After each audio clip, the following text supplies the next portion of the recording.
Bonjour à tous, on va faire le cours sur la sémiologie obstétricale, donc il y a un cours de SP11. On va voir en détail ce qu'est la grossesse, l'accouchement, le postpartum et donc le nouveau-né. Donc tout d'abord la grossesse, elle va commencer de la fécondation jusqu'à la naissance. Les 3 premiers mois de la grossesse, on va l'appeler l'embryogénèse et à partir du 4e mois, on va commencer à parler du développement du fœtus. Il faut savoir que la grossesse ça va être un état normal de la femme enceinte, donc c'est pas une pathologie d'être enceinte. Mais donc là on rappelle, donc la grossesse n'est pas une pathologie. Mais par contre, même s'il n'est pas une pathologie, il va falloir que la femme donc, se fasse suivre soit par une sage-femme, soit par un médecin généraliste, soit par un gynéco, parce qu'il va exister des risques donc identifiés grâce à l'HAS. Et 15 à 20% des grossesses présentent des complications. Donc même si la grossesse n'est pas une maladie, il peut y avoir des complications. Donc c'est pour cela qu'on va demander aux femmes enceintes de se faire suivre par ces professionnels de santé. Ensuite, la grossesse, donc on va la calculer en semaines révolues d'aménorrhée, c'est-à-dire le premier jour des dernières règles. Donc là, en QCM, il pêche énormément en disant que les semaines révolues d'aménorrhée, donc SA, ce sont par exemple le dernier jour des dernières règles, ou ils disent aussi le premier jour des premières règles, bref, ils pêchent de partout, mais c'est vraiment le premier jour des dernières règles. Ensuite, donc, la durée d'une grossesse normale, elle va être environ de 283 jours. Et donc en fait, ça correspond à 40 semaines révolues d'aménorrhée et demi. Donc en France, on va dire que c'est 41. Donc ensuite, l'accouchement prématuré. Donc s'il va y avoir un accouchement avant les 37 premières semaines d'aménorrhée, on va appeler ça un accouchement prématuré. Parce qu'à la base, il doit en avoir 41.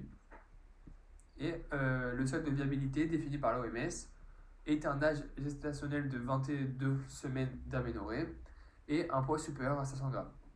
Et l'accouchement postpartum, c'est en fait lorsque la femme enceinte n'accouche toujours pas au bout des 41e premières semaines d'aménorrhée. Donc ensuite, le diagnostic de la grossesse. Donc on va pouvoir diagnostiquer une grossesse donc de plusieurs façons. Donc la toute première, ça va être un interrogatoire. C'est-à-dire qu'on va demander à une femme enceinte comment elle peut savoir, comment elle peut diagnostiquer sa grossesse. Elle va nous dire qu'elle va par exemple avoir un retard de règles. Il peut avoir des signes nerveux de grossesse, donc plus ou moins inconstants, comme par exemple donc des troubles digestifs, elle va avoir des modifications de l'appétit, des tensions mammaires, des troubles de sommeil, des troubles nerveux, des troubles urinaires. Là, ils vont correspondre aux premiers signes qu'on va pouvoir détecter lorsqu'une femme est enceinte.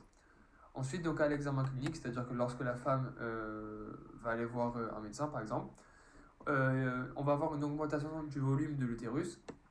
Donc à 3 mois, on va voir que le fond utérin va être à mi-distance entre l'ombilic et la symphyse pubienne.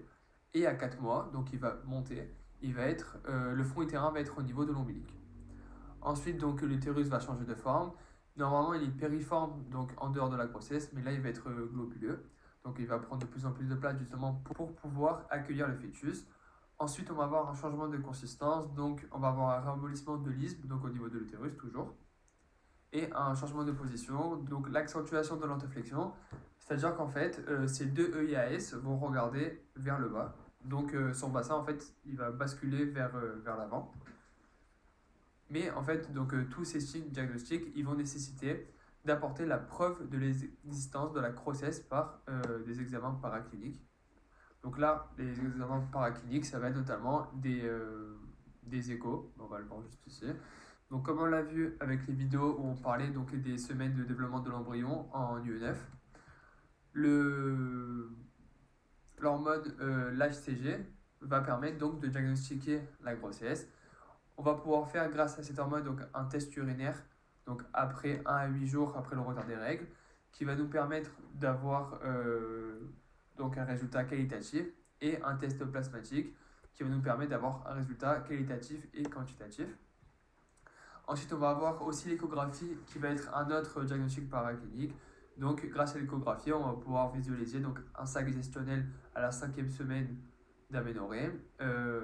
Ensuite, on va avoir l'embryon dedans à la 6e semaine d'aménorrhée. Et enfin, on va avoir une activité cardiaque à la 7e semaine d'aménorrhée. Donc, en fait, grâce à ce suivi de la 5e à la 7e semaine, on va pouvoir voir l'évolution de la grossesse. Ensuite, concernant la modification de l'organisme maternel liée à l'état gravide, donc l'état gravide c'est la grossesse, on va voir des modifications à la fois anatomiques et physiologiques.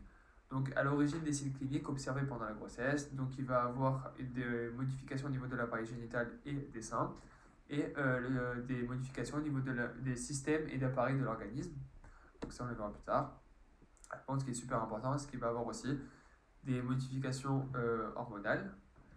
Donc, premièrement, les modifications anatomiques. On va avoir un utérus gravide, donc c'est-à-dire l'utérus donc fécondé, qui va être très lourd. Donc là, on peut le voir juste ici. Donc là, c'est lorsque la femme n'est pas fécondée et au fur et à mesure, l'utérus va grandir et donc il va peser de plus en plus lourd. On va aussi avoir une hypervascularisation des organes génitaux. Donc là, en fait, on voit l'évolution de l'utérus. Donc là, c'est lorsque l'utérus est non gravide. Ensuite, il va avoir la fécondation. Et là, on peut voir, du coup, va l'utérus du 3e au 9e mois. Et ensuite, on aura l'accouchement. Donc, il va y avoir aussi un gain de masse corporelle donc chez la femme. Donc, le top, ça va être que la femme prenne entre 9 et 12 kg donc, à terme. La croissance fœtale va correspondre à 3 kg et le placenta à 500 grammes. On va avoir aussi un volume des seins et des organes génitaux important. Et le volume plasmatique passe de 2,6 litres à 4 litres. Donc lui aussi, il va grossir. On va avoir aussi les glandes endocrines qui vont se modifier. Donc l'hypophyse, elle va augmenter de volume. Par contre, la thyroïde, elle va être hypertrophiée. Donc on aura une hypertrophie de la glande. Et les surrénales, elles, vont être peu modifiées.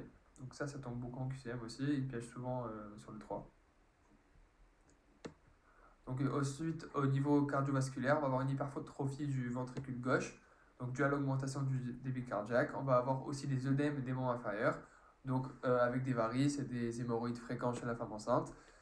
Et donc une forte pression veineuse qui va conduire par exemple à la compression de la veine cave inférieure de l'utérus. Ensuite, au niveau pulmonaire aussi, on va avoir des modifications. Donc, élargissement du thorax avec effacement des côtes inférieures pour pouvoir donc permettre le grandissement de l'utérus. Ensuite, l'agrandissement de l'angle xiphoïde de 70 à 105 degrés. L'angle xiphoïde, c'est l'angle qui est en fait tout en bas du sternum. Il va avoir le xiphoïde, donc c'est là où va se situer l'angle du xiphoïde. On voit qu'il va grandir. On va avoir l'élévation du diaphragme de 4 cm, aussi pour permettre donc la mise en place de l'utérus. Et donc hypotonie des abdominaux, là c'est pareil, permet à l'utérus de prendre sa place. Donc les abdos vont réduire de volume pour permettre à l'utérus de venir. Donc en fait, tout ce qui va se passer au niveau pulmonaire, c'est par rapport à l'utérus. Donc ensuite au niveau rénal, on va avoir une augmentation de la taille des reins donc de 1 cm et de poids, ils vont prendre 45 grammes. Ensuite, pareil, on va avoir une modification donc, de la bouche, de l'œsophage, de l'intestin et du foie. Là, par contre, au niveau de l'appareil locomoteur, donc l'équilibre modifié avec le déplacement du centre de gravité. C'est logique parce que la femme va prendre beaucoup de poids donc, au niveau de son ventre, donc son centre de gravité va s'avancer, il va s'antérioriser. On va avoir aussi un assouplissement et relâchement de la symphyse pubienne et des ligaments pelviens, mais elle va être très douloureuse lorsqu'on va essayer de la déplacer, donc mobilisation de la symphyse pubienne douloureuse. Donc ça, c'est le syndrome de la com. Donc modification tégumentaire. Les téguments, c'est en fait les tissus qui vont recouvrir donc, le corps. Donc on va avoir, bon ça c'est pas très important, il faut apprendre par cœur. Donc villosité, vasodilatation cutanée, donc augmentation de la pilosité, masque de grossesse, ça c'est par cœur, ça tombe. Ensuite, modification donc, ophtalmologique. Donc, ce qu'il faut retenir, c'est qu'on va avoir une ptosie modérée, c'est-à-dire la chute de la paupière supérieure. Et on va avoir une myopisation qui va se mettre en place à la fin de la grossesse. Ensuite, on va avoir des modifications odontologiques, donc des caries et l'érosion dentaire. Donc, ça, c'est dû en fait que la femme va avoir des nausées et donc l'acidité qu'il va avoir dans l'estomac va revenir jusqu'à la bouche. Donc, c'est pour ça qu'on va avoir donc, une dégradation des dents et c'est pour ça qu'on conseille aux femmes enceintes d'aller voir des dentistes